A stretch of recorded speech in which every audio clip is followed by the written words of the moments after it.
नमस्ते and hello, this is Nancy Bansal and आज आप सभी का स्वागत है पॉलिटिकल साइंस के एक नए चैप्टर में जिसका नाम है सत्ता की साझेदारी। पॉलिटिकल साइंस में सत्ता की साझेदारी पढ़ना क्यों आवश्यक? क्योंकि political science is all about power and power का सही डिस्ट्रीब्यूशन ही एक कंट्री को सही से रन अप कर सकता है।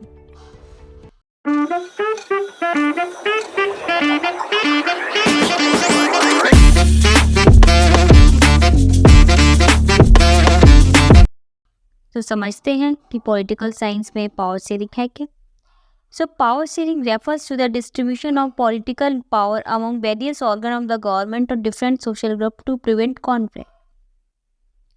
तो ऑर्गन ऑफ द गवर्नमेंट है क्या? एक्चुअली गवर्नमेंट की 3 ऑर्गन है, एग्जीक्यूटिव, लेजिस्लेटिव एंड जुडिशरी। तो इन तीनों के बीच में शक्तियों का सही बंटवारा, जो कि एक दूसरे के कार्य में हस्तक्षेप किए बिना एक दूसरे को अच्छे से कार्य को संतुलन बनाए रखने के लिए आवश्यक है। Different social groups to prevent conflict, यानी कि एक सोसाइटी के अंदर कितने ग्रुप्स एग्जिस्ट करते हैं। अगर हम इंडिया का एग्जांपल है तो इंडिया में कितने सारे तरह के लोग हैं। हाँ, लैंग्वेजल डिफरेंसेस या कास्ट, रिलीजन, कितने सारे डिफरेंस। तो इन सब को एक साथ लेकर चलना, यानी एक साथ लेकर चलने के लिए पहले पावर शेयरिंग का होना आवश्यक। Why power sharing is important? Power sharing promotes stability, prevent conflict, ensure a fair distribution of resources. यानी कि स्थिरता को लाता है। स्थिरता कैसे लाता है? देखिए, अगर पावर शेयरिंग सही नहीं होगी तो लड़ाई झगड़े होंगे, कॉन्फ्लिक्ट होगी, तो सिविल वॉर भी हो सकता है। सिविल वॉर की कंडीशन में क्या कोई कंट्री अच्छे से ग्रोथ कर पाएगी? उसकी इकोनॉमिक, सोशल लाइफ का क्या हुआ? तो स्टेबिलिटी मेंटेन करना पावर शेयरिंग से जरूरी है। एंड प्रिवेंट कॉन्फ्लिक्ट, वही बात आ गई कि लड़ाई झगड़े होंगे। And ensure of fair distribution of resource, यानी कि संसाधनों का सही बंटवारा होना भी आवश्यक है। कैसे होगा संसाधनों का सही बंटवारा?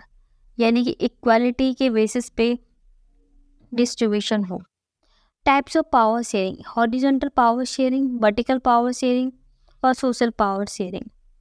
ये देखिए, हॉरिजॉन्टल पावर शेयरिंग क्या होती है?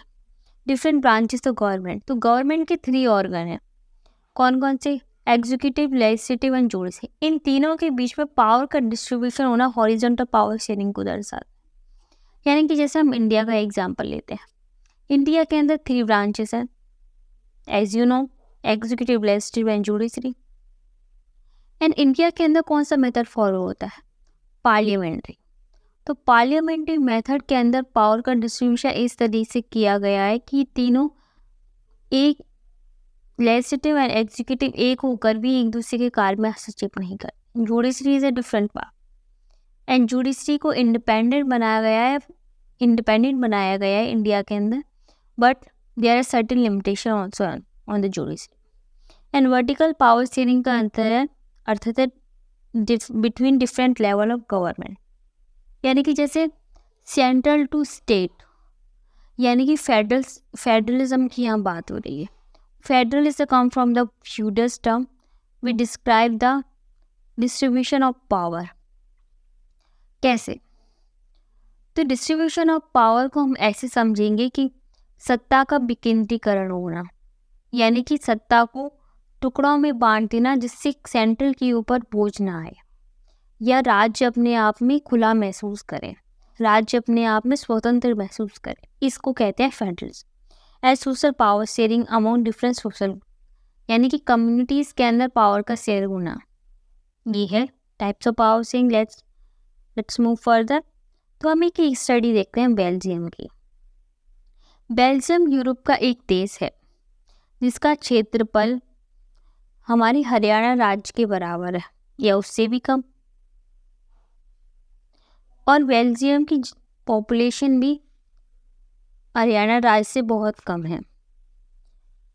इसकी सीमाएं फ्रांस, नीदरलैंड, जर्मनी और लक्समबर्ग से लगती हैं। इसकी आबादी, जैसा कि मैं बता चुकी हूँ, कि हमारी भारत के हरियाणा राज्य से भी कम है। और इस छोटे से देश में समाज की जातीय बनावट बहुत जटिल है। देश की कुल आबादी का 59% हिस्सा फ्लेमिश इलाके में रहता है और डच बोलता है, और शेष 40% लोग बेलेनियस क्षेत्र में रहते हैं और फ्रेंच बोलते हैं। शेष 1% लोग जर्मन बोलते हैं। ये मैंने आपको बताया लैंग्वेज का डिस्ट्रीब्यूशन इन द बेल्जियम। तो बेल्जियम एक यूनिक पावर शेयरिंग मॉडल है जो हमें पावर शेयरिंग का मॉडल दुनिया के लिए देता है। तो Belgium has a complex system of power sharing to accommodate linguistic and regional differences। तो जैसा कि मैं आपको बता चुकी हूँ कि लैंग्वेज एंड पॉपुलेशन डिस्ट्रीब्यूशन किस तरीके का है, तो हम देखेंगे कि मेजॉरिटी पीपल डच पीपल है। अगर देखा जाए यहीं कि अगर ये अच्छा एग्जाम्पल नहीं होता तो यहाँ मेजॉरिटी की बात सुनी जाती। मेजॉरिटी की बात सुनना कहाँ गलत है? आपके मन में सवाल आता हो, पर गलत है क्योंकि हम माइनॉरिटी के राइट्स को भूल रहे। एक कंट्री अपनी पॉपुलेशन के हर राइट को आगे रखती है और उसके ड्यूटी एंड राइट्स के बीच में कॉन्फ्लिक्ट नहीं आने देती है। लेकिन यहाँ अच्छा एग्जाम्पल है, मॉडल है, तो यहाँ कॉन्फ्लिक्ट नहीं है। लेकिन अगर इसकी जगह हम दूसरे कंट्रीज़ को देखें, आगे हम देखेंगे किस तरीके से उनमें कॉन्फ्लिक्ट होती है। Key dates for Belgium, conflict and compromise. 1970, First Amendment to the Belgium Constitution to accommodate ethnic differences, यानी कि जातीय अंतरों को एक साथ लाने के लिए, जिसे भारत विविधता में एकता का उदाहरण है। ऐसे ही बेल्जियम ने 1970 में अपने संविधान में संशोधन किया जिसके द्वारा जातीय विवादों या जातीय अलवादों को एक साथ लाने का प्रयास किया गया। और 1993 में Belgium become a federal state with more power to regional governments. देखिए, जब सत्ता का विकेंद्रीकरण होता है तो फेडरलिज्म के द्वारा होता है। India is a quasi federal country. Quasi federalism मतलब कि आधा फेडरलिज्म है और आधा नहीं है। लेकिन हम बात करें, Belgium is a totally federal state. यह पावर का डिस्ट्रीब्यूशन 3 लेयर्स के अंदर देखा जाता है, किस तरीके से सेंट्रल गवर्नमेंट, रीजनल गवर्नमेंट और कम्युनिटी गवर्नमेंट के बीच में। तो पावर शेयरिंग इन बेल्जियम किस तरीके से है? The Belgian government distribute power between the central government, regional government and community governments. Okay, and outcome of power sharing in Belgium, किस तरीके का आउटकम आया है बेल्जियम में पावर का सही शेयरिंग होने से।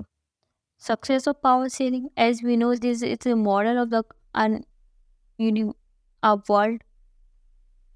Power sharing in Belgium has help maintain national unity despite diverse population. विविधता में एकता का एग्जाम्पल दे रहा है ये। Let's focus on another study which is a not better as we see. This is a case study of the Sri Lanka, and this is about ethnic conflict in Sri Lanka. Sri Lanka faced ethnic tension between the Sinhala majority and the Tamil minority due to unequal power distribution. यानी कि सत्ता का विकेंद्रीकरण सही से नहीं है। इस क्यों नहीं है? क्योंकि यहाँ मेजॉरिटीज़ को पावर दी गई है। सिन्हाल्स जो कि लोकल पीपल हैं श्रीलंका के, और तमिल जो कि ब्रिटिशर्स के समय में कुछ काम के लिए या ब्रिटिशर्स ने अपने लाभ के लिए भारत से तमिल्स को लेके गए थे। तो लैंग्वेज का ऑफ पॉपुलेशन डिस्ट्रीब्यूशन किस तरीके का है? सिन्हाल 75%, तमिल 15% है, अदर्स 10%। तो यहाँ देख सकते हैं हम मेजॉरिटी सिन्हाल्स की है, तो सिन्हाल्स की बात को सुना जाता है। और key dates for Sri Lanka, ethnic conflict timeline. 1948 Sri Lanka gain independence. 1956 Sinhala made the official language. आप देख रहे हैं कि भारत में अब तक राजभाषा घोषित नहीं की गई। इसका कारण है भारत की विविधता, और भारत में भाषाओं का एक बहुत बड़ा जाल होने के कारण। लेकिन आप ये बताइए, क्या किसी कंट्री में माइनॉरिटी की राइट्स को निगलेक्ट कर मेजॉरिटी के राइट्स को फुलफिल करना कितना सही है। तो श्रीलंका ने माइनॉरिटीज़ की बात नहीं सुनी और मेजॉरिटी की बात सुनकर सिन्हाल्स को उसकी राजभाषा का दर्जा दे दिया। और 1983 में सिविल वॉर विगर्स between the Tamil minority Sinhala minority govern. Obvious सी बात है, जब किसी के राइट खतरे में आएंगे तो कॉन्फ्लिक्ट शुरू होगी। सो पावर का इम्बैलेंस देखा गया श्रीलंका में और तमिल्स के साथ जो भेदभाव हुआ उसने एक सिविल वॉर की कंडीशन खड़ी कर दी। तो सिविल वॉर की कंडीशन ने तमिल्स के राइट को सिविल वॉर की कंडीशन ने तमिल्स के राइट को वापस तो नहीं लाया, लेकिन एक वर्ल्ड के सामने एक अच्छा एग्जाम्पल दे दिया कि minorities rights should be maintained and should be balanced. तो पावर शेयरिंग का वैल्यू देखा गया Sri Lanka. Consequences of not sharing powers, यानी कि आप अगर माइनॉरिटी को पावर नहीं देंगे तो उसके क्या परिणाम होंगे।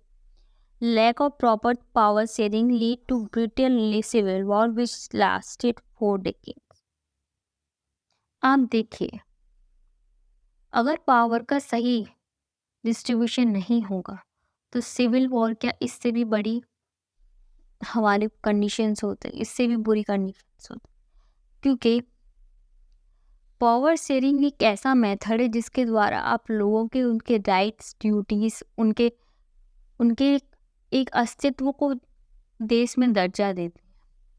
यानी कि अगर पावर शेयरिंग नहीं होगी तो एक देश अपने विकास के लिए कैसे आवाज़ उठाएगा, कैसे वो अपने विकास को आगे बढ़ाएगा।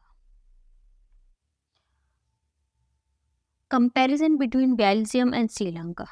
तो बेल्जियम एक यूरोप का देश है और श्रीलंका भारत के पास का एक छोटा सा द्वीप है। तो इन दोनों की अगर हम क्षेत्रफल में तुलना करें तो ये दोनों क्षेत्रफल में काफ़ी छोटे हैं, दोनों ही काफ़ी छोटे हैं, लेकिन पावर शेयरिंग में बिल्कुल अलग अलग है। एक सक्सेस का एग्जाम्पल है तो एक फेल्योर का एग्जाम्पल है। बेल्जियम ने बिल्कुल सही पावर डिस्ट्रीब्यूशन का एक एग्जाम्पल सेट किया है और वही श्रीलंका इसमें लैग कर गया और कॉन्फ्लिक्ट सिविल वॉर ऐसी कंडीशंस में देखी गई। हम क्या सीख ले सकते हैं पावर शेयरिंग से। पावर शेयरिंग पीस मेंटेन करने में हेल्प करता है, स्थिरता लाने में मदद करता है और डाइवर्सिटी सोसाइटी के उनके राइट से रूबरू कराता है। तो हम क्या कंक्लूजन ले सकते हैं। Final thought on power sharing. Power sharing is essential for the success of democracy specially in diverse society. चलिए एक एग्जाम्पल लेते हैं भारत का। भारत एक विशाल देश है जिसे जम्मू महाद्वीप में स्थान है। भारत में देखा जाए तो विविधता में एकता को कहा जाता है। भारत पार्लियामेंट्री मेथड को फॉलो करता है और फेडरल कंट्री है। फेडरल का मतलब है कि सत्ता का विकेंद्रीकरण। विकेंद्रीकरण मतलब है कि हम पावर्स को डिफरेंट ऑर्गन में डिवाइड करते हुए प्लस डिफरेंट लेयर्स में भी डिवाइड करें, यानी कि राज्य और उनके छोटे छोटे जिलों के अंदर भी और जिलों के अंदर ग्राम पंचायतों के अंदर भी हम पावर का डिस्ट्रीब्यूशन करें। So in the end we going to discuss about the Aristotle thought. Democracy is a form of government in which the free are rulers. यानी कि डेमोक्रेसी क्या है। लोकतांत्रिक देश में एक सत्ता में लोगों की भागीदारी क्या है।